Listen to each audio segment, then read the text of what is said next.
Hi, and welcome to the first installment in what I hope will be an educational series on improving your tipper control using a book called Stick Control. So I'm going to take a minute or two to explain kind of how I came up with this idea for this instrument right here, the Bodhran, combining this with one of the foundational texts in percussion. If you want to skip to the exercises themselves, you may do so. And of course, everything's timestamped, so you can figure that out. So this idea came to me in part because I'm just playing a lot of different percussion instruments, period. But also, I've been working on these myself and adding, double strokes and paradiddles and these other bits of rudimental vocabulary to my Bodhran playing to give me better control of the tipper, to improve my facility and the muscles that I use in my hand to make this instrument work. And I thought, wouldn't it be fun to explore that in a more systematic series, kind of examining. Today we'll pretty much be doing just the first page um, from the book, but to kind of go and look at that and see how you could apply that if you want to get into the Bodhran and you're already a percussionist and hence you probably have this book, or if you're a Bodhran player and you want maybe some extra, things that you can work on. This would be a pretty easy way to beef up what you can be studying. So for those of you who are new to this instrument, the short version of the story is that it's the drum used in Irish traditional music, and it's found its way into the music of Scotland and Wales and these places as well, where it may even have a history. The history of it, the origin is a little murky. The consensus seems to be that it was an agricultural tool, pretty much used like this, right? So there'd be holes in the skin, and they would kind of use it to store things, or they would to sift grain, the dirt out of it. And occasionally they'd take it down from the shelf, right, and play it. But in terms of where that idea came from and how long it's been in Ireland and neighboring Britain, I mean, that's a sort of unsettled question and beyond the scope of today's video.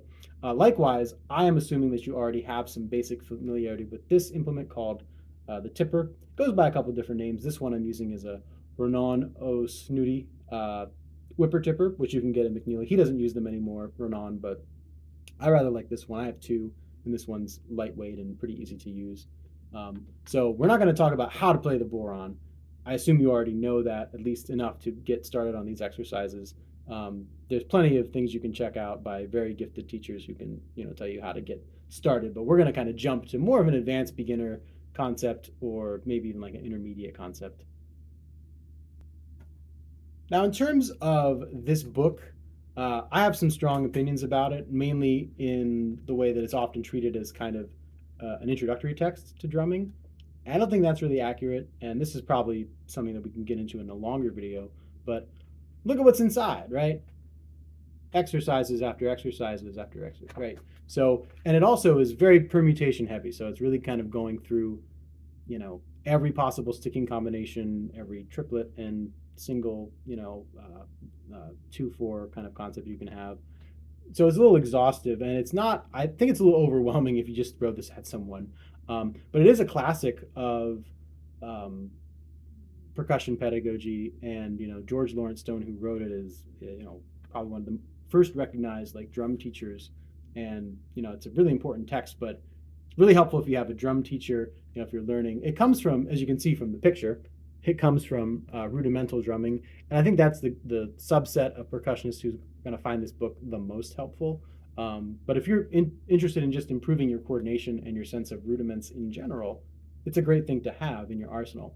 Just be advised, it's not going to really teach you, again, how to play the drums, how to hold the sticks and all of that. You need a private instructor for all of that. And it's helpful to have someone experienced to kind of guide you through what you should be practicing.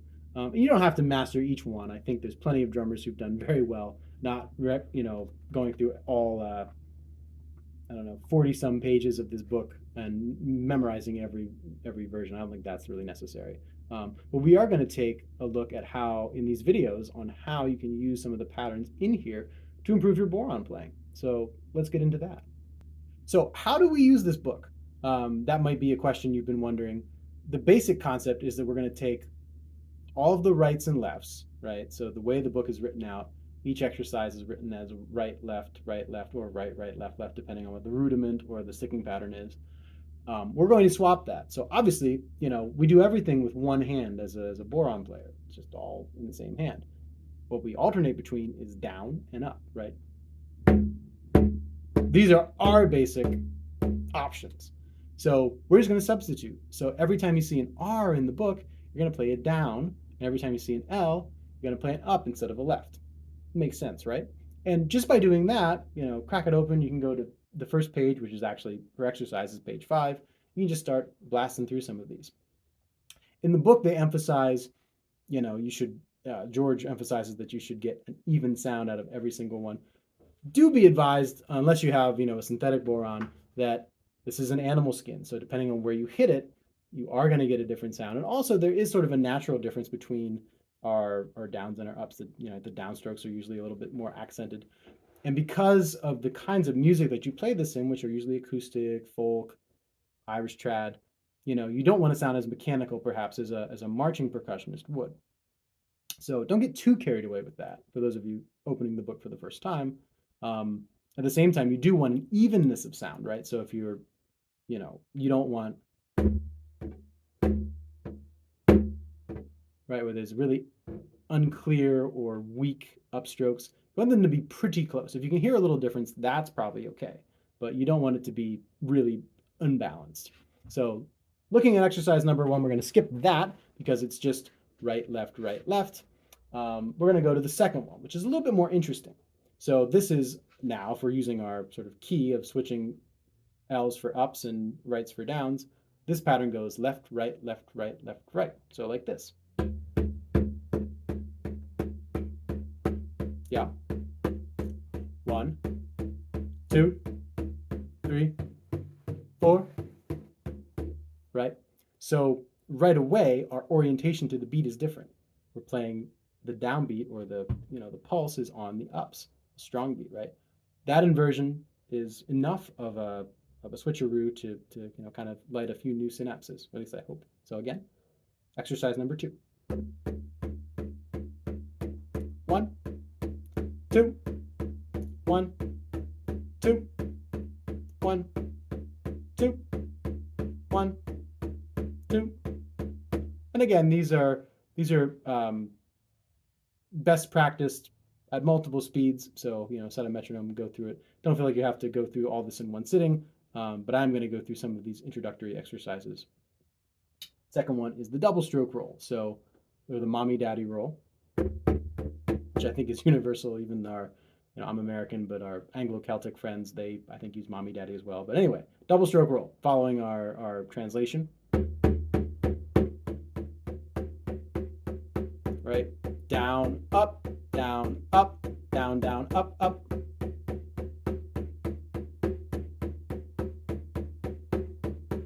Yeah. This can be tricky because you want to get pretty consistent sounds, even though you're double stroking it. Try not to think of it as a different technique. Just you're getting 2 that go down and then 2 that go up, or the reverse of that.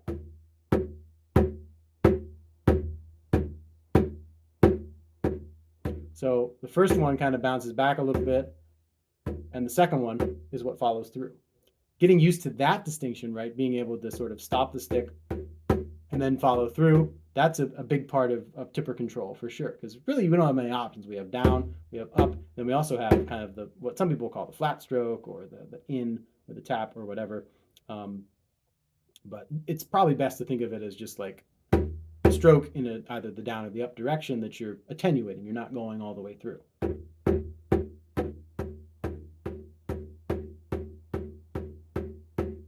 Again, use your fingers with my grip. There you go. You can probably hear me better now. With my grip that I'm using, see that? I sort of have like a 3-point grip, like my thumb's on the top, my index is on the side, and then I'm using the cuticle of my middle finger as a balance point. So for the upstrokes, this finger is super helpful. That's one of the advantages of this grip. I know that a lot of people use the baby grip, which I'm not very good at. Also, full disclosure, I am not a Bodhran expert. I might look like I have the hair for it, but I'm really not. I'm still a student too, and going through these has been helping me tremendously. Um, but yeah, for my grip, what I like is using kind of that finger for a little bit of leverage. So don't be afraid to use smaller muscles, right? If you're relying on your arm to kind of muscle everything through, you may not make it. So, especially as you get faster.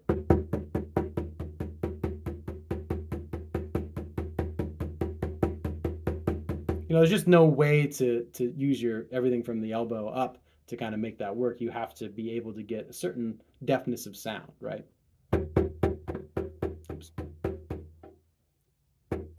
Let's try that again. There we go. Right? To try to aim for consistency.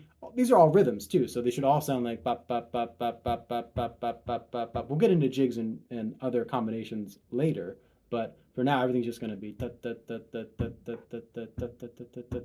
some version of that, right? So it's got to be really really consistent. You don't want your timing to be thrown off unintentionally by a change in the sticking pattern. So the next one is just the inverse of that, so we don't have to cover that. Let's move on to pattern number 5, which is another great rudiment called the paradiddle. So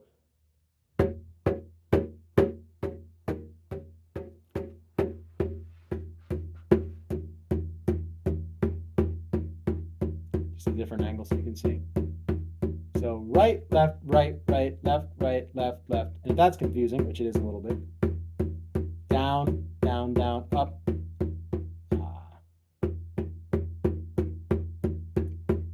These are a little tricky to translate in my head.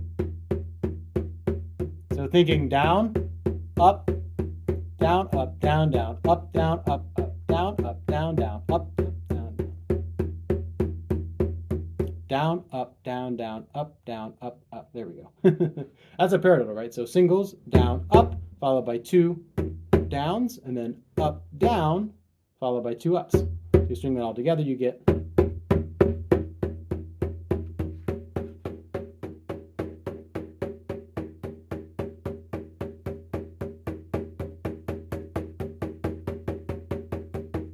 What's fun about this is it turns itself around. So you start with a down, the next beat's an up, and you just turn around like that. And the sooner you can start to hear it that way, as you could tell, it was hard for me to articulate each note because likewise when I'm playing, rudimentally or on a drum set, I'm not thinking, right, left, right, right, left, right, left, left. I'm not thinking like that. I'm actually just thinking, right, left, right, left. So same thing here. You start to think down, up, down, up, down, up, down, up.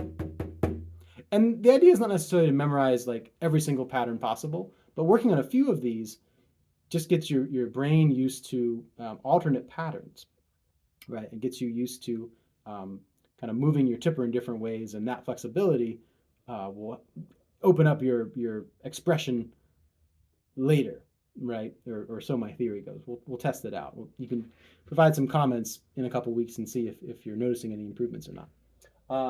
The next one, fun. So now we're getting into some paradiddle variations. So this is exercise number 6, and the double is sort of in the middle of the paragraph, right? So, or middle of the beat, not the paragraph.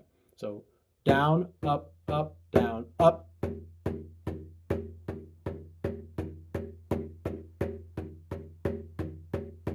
Down, up, down, down. Double, double.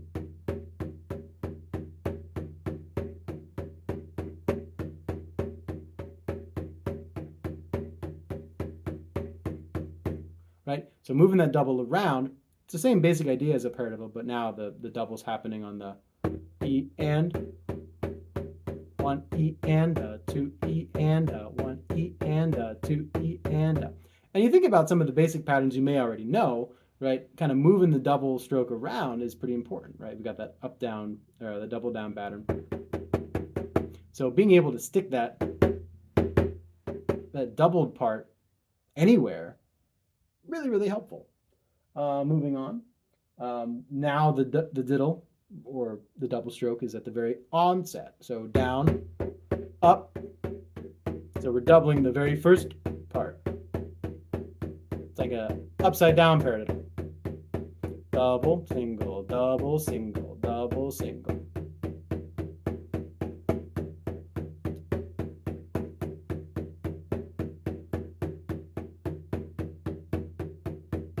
think there were some dodgy ones in there for me.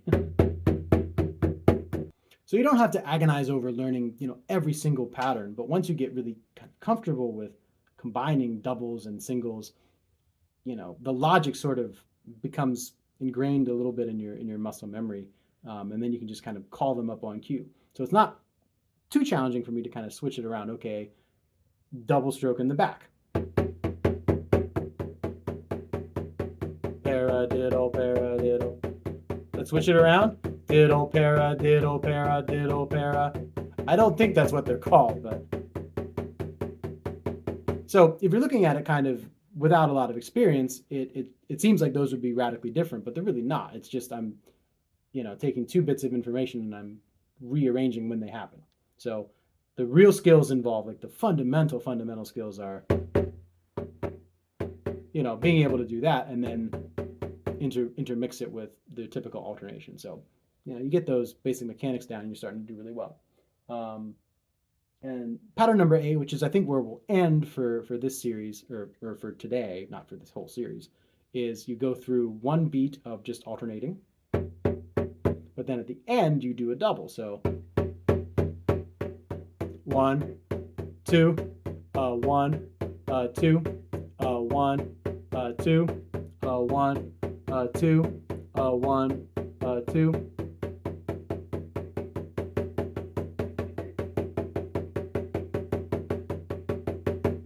So see where some of these patterns lead you in terms of your emphasis.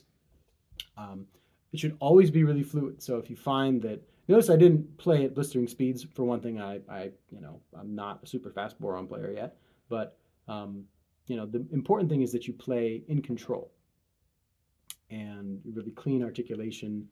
It sounds good and sounds consistent, and you're staying relaxed, right? If you're matching the speed I'm playing at, but you're doing it this way, like, then that's not right. It has to feel, each stroke has to feel really, really initiated, right?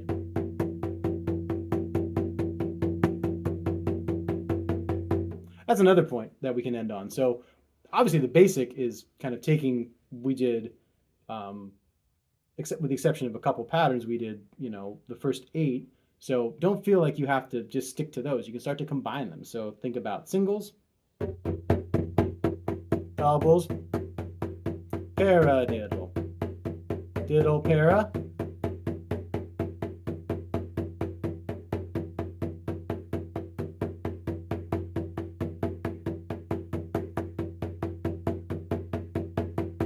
So sort of mix and match them, and if you can keep that going without a real disruption, then you're making some great progress. Hopefully this will unlock some new ideas for you. Not to say you'd use them in grooves necessarily, but playing a paradiddle, it will feel different than doing that. Even just in your headspace. So let me know what you think of this, and if you're interested in seeing more, I might make more of these even if there's not a huge demand. So because this is for me more than anything, but I hope you can take some useful ideas out of this. Let me know in the comments if you have any suggestions, or just let me know how you're doing with this, and let me know if there's other stuff you'd like me to cover. Yeah, and just how you're doing. So have a great day. I will see you soon, I hope.